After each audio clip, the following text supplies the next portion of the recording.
Chers membres d'Église, chers amis, bonjour. C'est la semaine de la Pâque.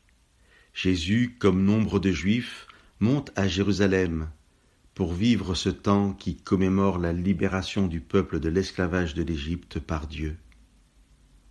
Mais Jésus monte à Jérusalem en sachant qu'il va mourir sur la croix et que par sa mort, il vaincra la mort et celui qui détient le pouvoir de la mort, le diable. Et Jésus sait aussi que par sa résurrection, il offrira la vie éternelle à tous ceux qui croiront. Jésus n'est pas un instrument entre les mains du Père. Dans Jean 10 au verset 18, nous pouvons lire ceci. Jésus dit « Personne ne m'enlève la vie, c'est moi qui m'en défais de moi-même.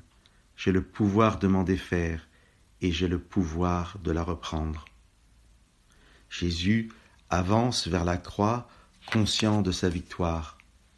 Au chapitre 16 du même évangile, il dit à ses disciples « Dans le monde, vous connaissez la détresse, mais courage, moi, j'ai vaincu le monde. » Le vendredi, Jésus est sur la croix.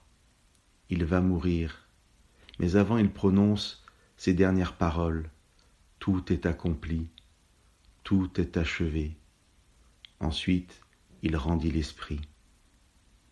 Lorsque nous nous réveillons le matin, nous pouvons nous rappeler ces paroles de Jésus. Tout est accompli. Mais nous ne devons pas nous en souvenir simplement comme une parole historique qui a eu lieu il y a 2000 ans. Nous devons chaque matin nous rappeler cette parole comme une réalité dans nos vies.